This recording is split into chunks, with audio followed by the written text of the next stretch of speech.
Concedo a palavra ao defensor público, representante do autor, para a apresentação de suas alegações finais, orais, pelo prazo de até 20 minutos. Com a palavra, doutor. Excelentíssimo senhor doutor juiz de direito da 6ª Vara Civil da Comarca da Grande Ilha, termo de São Luís. A instrução processual, ela confirmou os fatos apresentados na inicial, principalmente no que tange à imperícia do motorista de ônibus no acidente em epígrafe, posto que, primeiramente, do depoimento dos peritos, eles não puderam confirmar com 100% de certeza a velocidade bem como do ônibus ao fazer a curva, bem como não puderam confirmar também se o sinal tanto de pedestres quanto o sinal do motorista, ele estava aberto ou fechado para o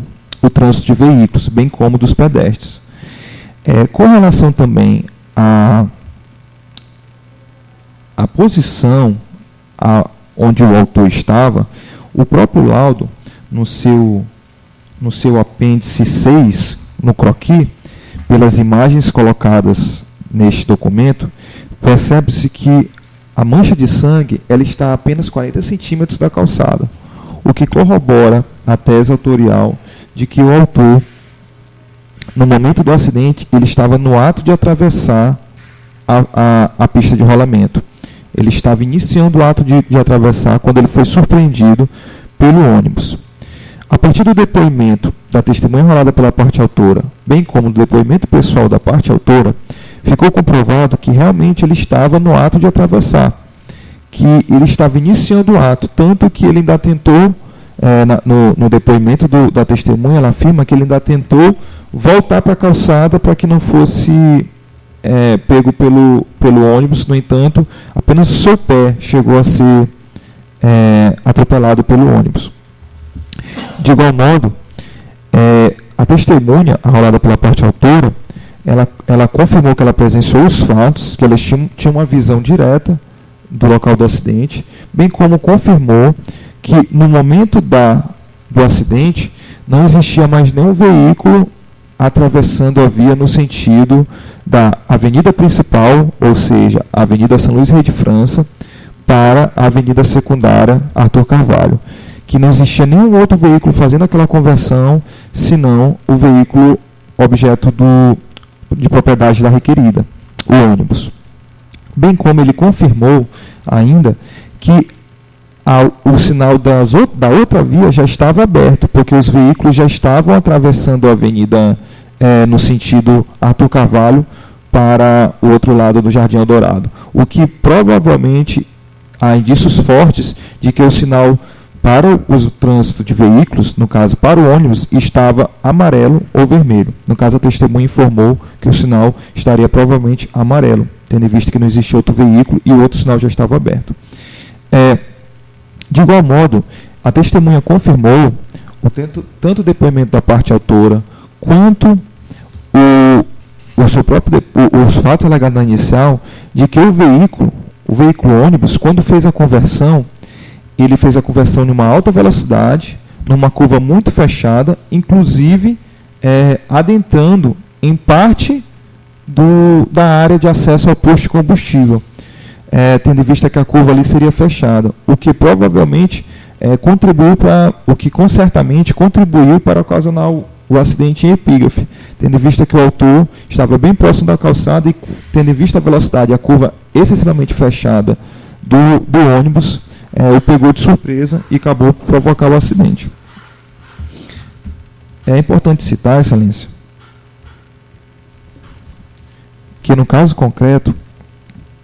o autor não contribuiu em nada para o acidente, posto que ele tomou o cuidado de atravessar apenas quando o sinal estava aberto para ele, ou seja, quando ele tinha total segurança que nenhum veículo iria passar, bem como cabe destacar que ele estava próximo à faixa de pedestre. Não obstante ele não estivesse em cima da faixa de pedestre, ele estava bem próximo e também teve cuidado de atravessar apenas quando o sinal estava em aberto. E que se o motorista ele estivesse numa velocidade compatível com o regulamentado, ele teria condições de frear e evitar esse acidente, pois ele estaria bem devagar e teria visto o autor. O que impossibilitou ele de frear e impedir esse acidente foi justamente a alta velocidade com que ele fez a curva muito fechada. É importante citar também, Excelência, todos os prejuízos que o autor sofreu com tal acidente. Ele ficou internado no Socorrão 2, sofreu uma fratura exposta no pé esquerdo, teve perda de substância, conforme os laudos médicos anexados na inicial, e sofreu uma amputação traumática de dedos do pé esquerdo e enxerto de pele para cobertura. Tais lesões nas partes moles do pé impediram que ele tenha uma vida como ele tinha anteriormente, bem como que ele possa exercer a profissão que ele tinha anteriormente de garçom. No depoimento pessoal do autor, bem como dos laudos médicos anexados ao ordial, se comprova que ele não pode mais ter a locomoção que ele tinha anteriormente, bem como não pode ficar muito tempo em pé, pois ele sente dor e cansaço ao caminhar muito, como ele informou no seu laudo médico, como ele informou no seu depoimento. Tais fatos comprovam que o autor ele surgiu uma incapacidade para as ocupações habituais por mais de 30 dias, tendo havido ainda uma debilidade funcional permanente grave para deambulação e os movimentos do pé esquerdo e deformidade estética permanente, conforme documentos sob o número 1112 da exordial. Importante ressaltar ainda que o autor até hoje sofre consequências do ocorrido. Eis que, em virtude das lesões decorrentes do acidente, ele está impossibilitado de trabalhar como garçom, como trabalhava anteriormente, bem como qualquer outra profissão que exija dele uma locomoção ou então muito tempo em pé. Isso tem impossibilitado ele de retorno ao mercado de trabalho, tendo em vista as sequelas permanentes que ele sofreu no acidente. É importante destacar ainda também que o autor buscou solucionar amigavelmente o litígio com a empresa, porém a empresa ela não quis fazer nenhum acordo. E o laudo pericial, anexo ao exordial,